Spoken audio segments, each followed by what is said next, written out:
kalau di YouTube itu hasil dari latihan ini di-upload, di-share ke publik itu sebagai iklan gitu.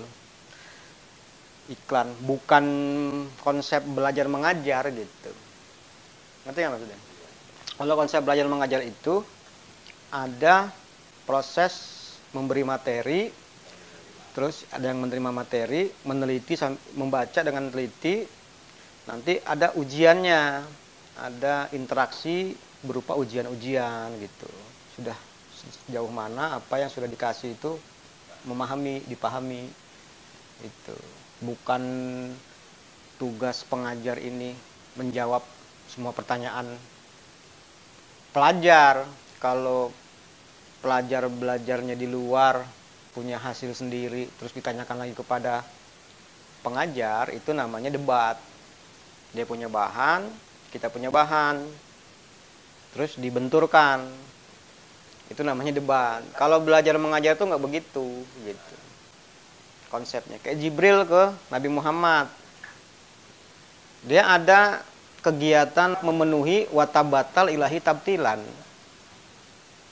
dikosongin, isi yang baru, itu namanya belajar mengajar. Kalau debat, isi yang ada diadu dengan isi yang ada, lawannya siapa gitu. Itu konsep debat menurut Al-Quran ya.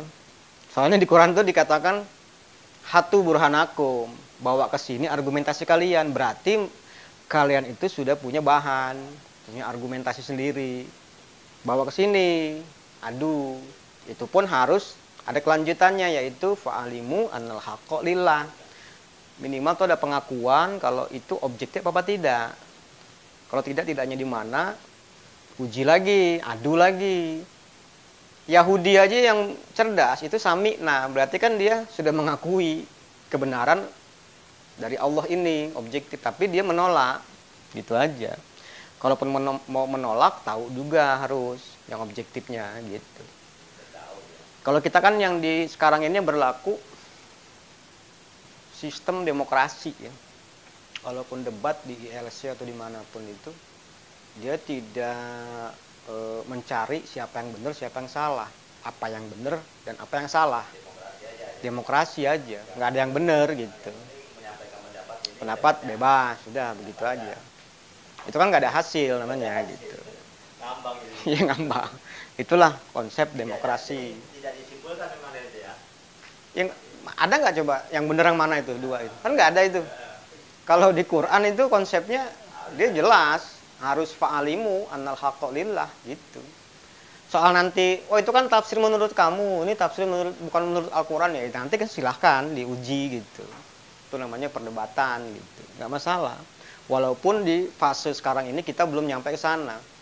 Kalau di ayat-ayat itu kan sebenarnya udah Rasul tuh kayak Rasul dengan para staf Fir'aun, mendatangi malah itu kan, mendatangi kekuasaan malah itu.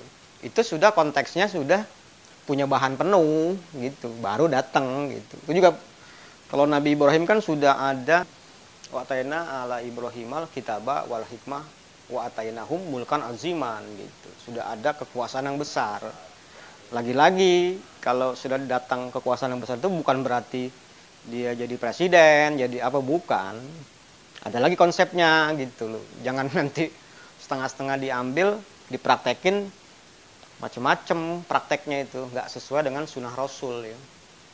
Banyak kok ayat-ayat itu yang kalau dipahami cuma sepotong ayat itu juga, ayat itu aja atau satu ayat aja langsung ditafsirkan, timbul-timbulnya nanti menjadi teroris kitanya terhadap demokrasi ini gitu. Itu tidak dibenarkan ya. Makanya di zaman Mekah dulu aja itu kehidupan pada waktu itu tuh majemuk ya. Majemuk, campur aduk semua di situ, sama dengan sekarang di Indonesia kan begitu.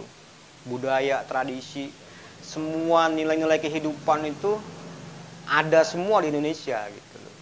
Jadi bisa dikatakan ya mirip dengan Nabi Muhammad sebelum di Madinah, di Mekah gitu.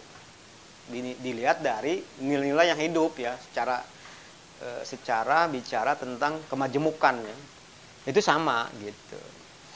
Makanya Quran itu bagi Nabi Muhammad dulu di Mekah itu dipersiapkan dengan konsep belajar mengajar tadi gitu.